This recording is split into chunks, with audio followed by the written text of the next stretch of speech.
It's Monday, November 17th. In the headlines, post-Hurricane Melissa, authorities are concerned about waterborne diseases. In business news, the issue of home insurance is now a hot topic after the devastating impact of the storm. Regionally, Trinidad and Tobago's non-government organizations and local Chinese community give aid to Jamaica.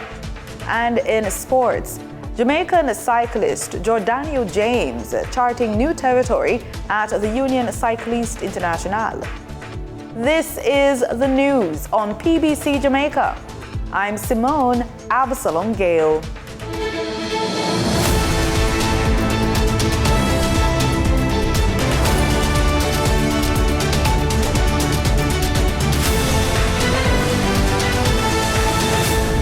Authorities are now stepping up efforts to prevent the spread of waterborne diseases in the aftermath of Hurricane Melissa, and they're urging the public to help reduce the risks. During a national webinar on disaster recovery, Chief Medical Officer Dr. Jacqueline Bessessa-McKenzie said several conditions after Hurricane Melissa are contributing to increased health risks, including power outages, unreliable water supply, spoiled food, garbage pileups, and stagnant water. She says crowded shelters can also heighten the spread of infections. With all of these situations, there's an increasing likelihood of a rise in infectious diseases, and this includes waterborne diseases, vector-borne diseases, foodborne diseases, and of course, if you're in an overcrowded situation, airborne diseases like respiratory tract infections, and even diseases that spread by contact. As such, the Ministry of Health and Wellness increases its surveillance and preparation to prevent and to manage these problems. Health and Wellness Minister Dr. Christopher Tufton is warning that dead livestock and spoiled animal products pose a major threat if they're not properly disposed of. Safe disposal is a shared responsibility involving farmers, local authorities, and residents who are encouraged to report animal deaths and avoid interfering with disposal sites. Burial is also the preferred method undertaken on high ground and away from water sources, while burning or incineration is used only when necessary. Hurricane Melissa devastated parts of western Jamaica on October 28, killing large numbers of animals whose bodies have washed into waterways and public spaces, creating what authorities describe as a serious public health concern. As such, the ministry is working through the Veterinary Public Health Unit, that's a collaboration with the Ministry of Agriculture, and alongside public health inspectors and our local authorities to follow strict national and international standards to remove, bury, or otherwise safely destroy animal carcasses and related waste. These actions protect communities, safeguard the environment, and ensure that response teams operate safely and efficiently. Dr. Tufton says the safe disposal of carcasses and spoiled animal-based foods is now an urgent national priority. The Ministry of Health and Wellness is warning members of the public, particularly those living in Montego Bay and nearby communities, not to buy or consume food products from unauthorized vendors. The alert follows a report from the Food Storage and Prevention of Infestation Division in the Ministry of Industry, Investment and Commerce, which confirmed that 4 containers stored at Portobello in Montego Bay, St. James were tampered with or have gone missing. The containers previously seized by the division held rice, flour, red kidney beans, and cornmeal that had been deemed unfit for human consumption. Health officials caution that consuming these contaminated items could result in severe illness or even death. Top Road in Montego Bay, St. James will be closed until 8 p.m. this evening to facilitate ongoing restoration work by the Jamaica Public Service Company Limited in the area. The company says the temporary closure is necessary to allow restoration teams to carry out critical repairs safely and efficiently. Agriculture, Fisheries and Mining Minister Floyd Green says the government has stepped up recovery efforts to get the island's farming and fishing industry back on track following the devastation caused by Hurricane Melissa. Speaking in the last Parliament, he outlined several key measures now on the way to restore operations across the country. Minister Green says the government is working to quickly restore services in agriculture and fisheries sector. Our aquaculture sector suffered about $36 million in losses, affected about 41% of our fish farmers. Probably where our fishers suffered the most impact is the fact that we have accounted for 3,289 vessels that have been damaged or destroyed by Hurricane Melissa, which is actually 45% of our national fleet of fishing vessels. He says the ministry will also replace identification cards and licenses lost during the storm. We urge our fishers to report that to the NFA. We will be reproducing all current IDs and licenses free of cost once we get that report from the fishers.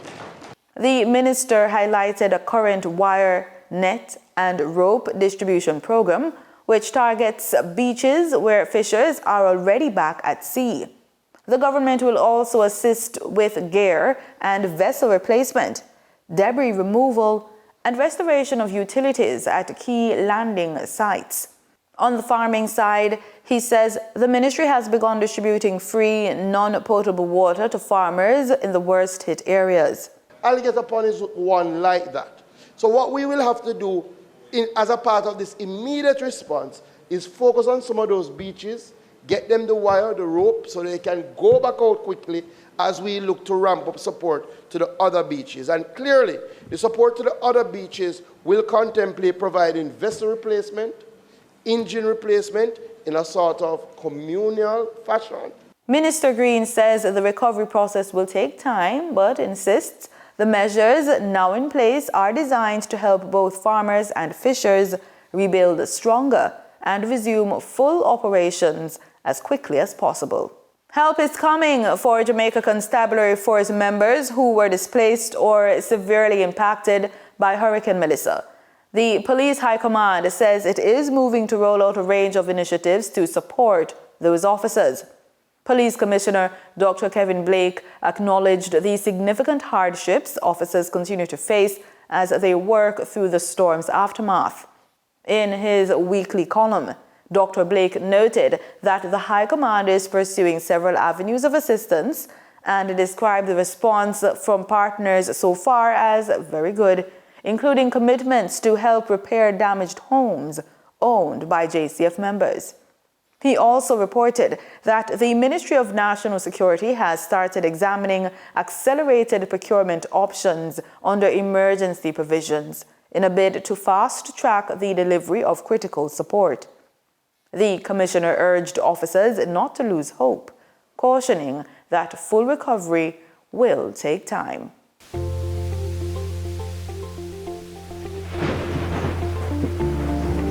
If your country is prone to hurricanes, storms, or other weather phenomenon, you have to be prepared. Take basic steps now to ensure your safety should a storm hit. You might be hearing the term tropical storm in weather alerts. A tropical storm is an area of extreme low pressure. This suggests that air is rising, causing low pressure on the Earth's surface, which originates over warm tropical oceans. Before a tropical storm, get cash and ensure that your vehicle is filled with gas. If you have to evacuate your community, you will not have time to do this. During a tropical storm, stay informed. Use your portable radio to stay up to date on what is happening in your area. Check thoroughly the roof of your house, hurricane shutters, hooks, and latches, and repair where necessary. Make sure that galvanized sheeting on the roof of your house is properly fastened. Store at least a 7-day supply of non-perishable food. Select foods that require no refrigeration, preparation of cooking, and little to no water. These types of food include ready-to-eat canned meats, fruits and vegetables, canned juices, crackers, and jams. Before a hurricane or storm, store water in plastic containers. Avoid using containers that will decompose or break, such as glass bottles. Store 1 gallon of water per person per day. Keep at least a 7-day supply of water for each person in your household. Do not forget water for your pets and other animals. They are also members of your family.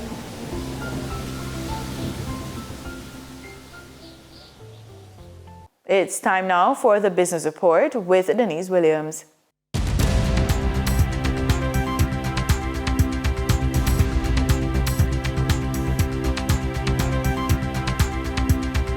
Welcome to today's Business Report. I'm Denise Williams, here to bring you the stories shaping the financial world and guiding your journey to smarter business decisions.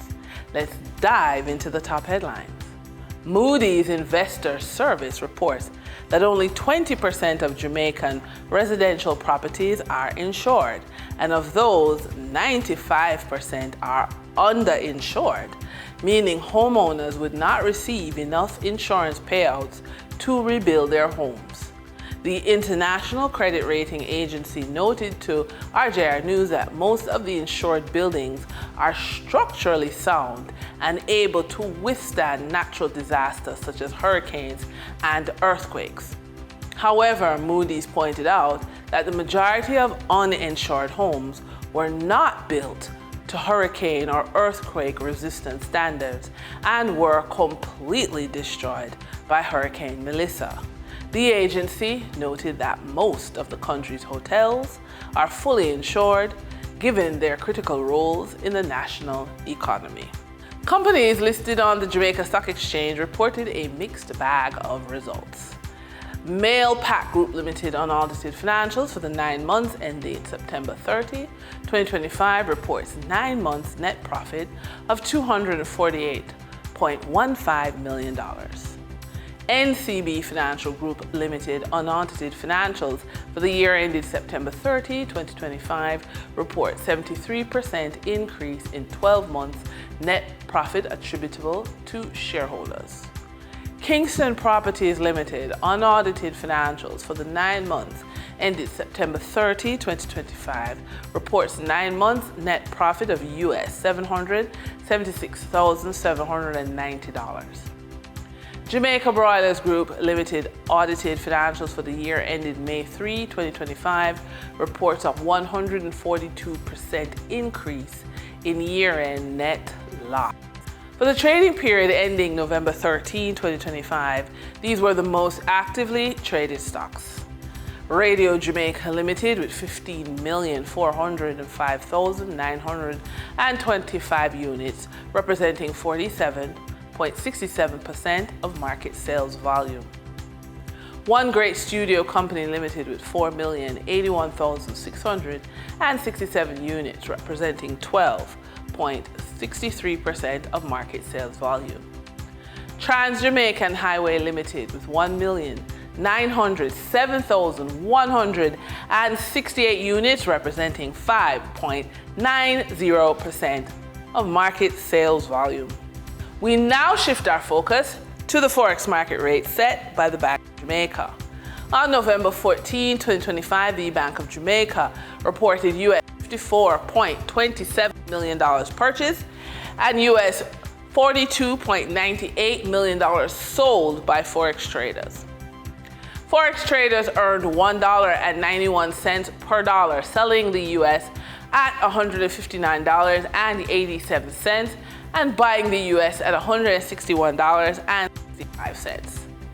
The Canadian dollar netted traders $1.44 per transaction, with selling at $118.05 and buying at $112.06. The British pound yielded Forex traders $2.12 in profits, with selling at $211.45 and buying at $213.16. And that wraps up today's business report. I'm Denise Williams, reminding you that every financial decision is a step toward your future. Until next time, stay focused, stay informed, and keep striving for success. See you soon.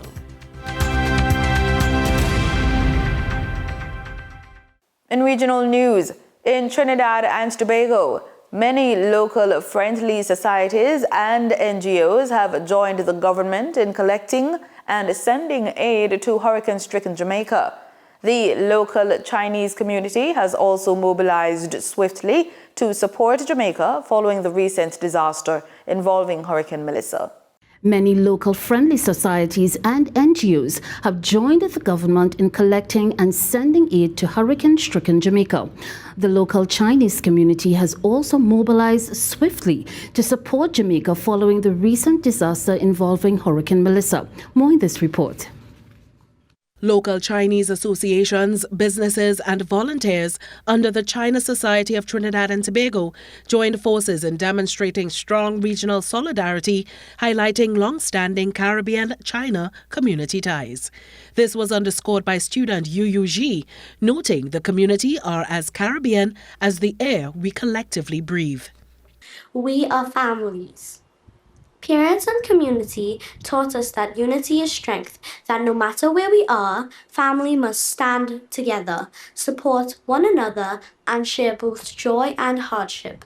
Our adults use their behavior to guide us, which has shown us what true togetherness means. As our brothers and sisters in Jamaica face the pain of disaster, we remember those lessons.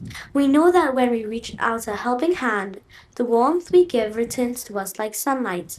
And China Society founder and president Charles Zhang Cheng says he sees this activity as part of his duty to our country and region. He says no amount of waters or borders can separate family. This contribution from the Chinese community serves as a symbol of friendship between our peoples, and a reminder that when we face challenges together, we are stronger than any storm. This will not be our only contribution, as we have some more resources to be utilized for this cause or to specific need to our fellow Jamaican brothers and sisters. High Commissioner of Jamaica to Trinidad and Tobago, Natalie Campbell-Rodriguez, called the initiative a reflection of a spirit of unity, compassion and mutual resilience across Caribbean countries. The China Society's decision to mobilize support and contribute tangible relief to those affected stands as a powerful reminder that in times of crisis, compassion knows no borders or no ethnicity.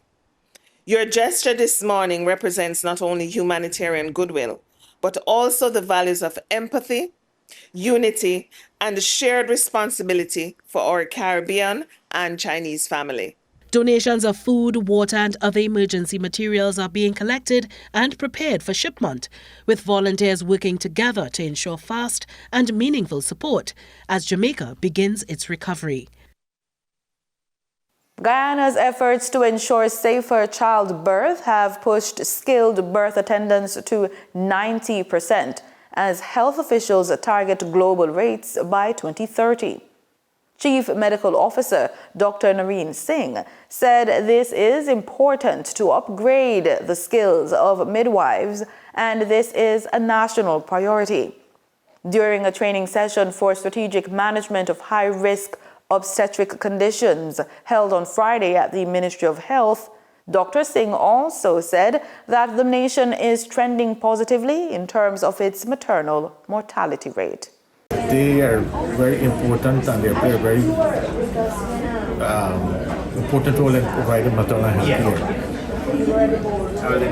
Having a skilled work attendant at every delivery is one of the requirements, one of the SDG goals that we hope to achieve. And upgrading the skills of our midwives is very important because having a skilled work can help reduce maternal morbidity and mortality, and also neonatal morbidity and mortality. Incorporating continuous nursing education in these sessions so that they be upgraded. So we hope to have at least 100% of our delivery delivered by a skilled work attendant by 2030. We're somewhere in the early 90s, but we hope to have that number 100% by 2030 when every woman is delivered by a skilled work attendant, and so we can reduce our mortality, maternal mortality and morbidity. In sports, we look to cycling. Jamaican cyclist Jordanio James is charting new territory at the Union Cycliste International cyclo-cross training camp in Switzerland, where she is the sole Jamaican and the only black athlete among the 30 riders selected worldwide.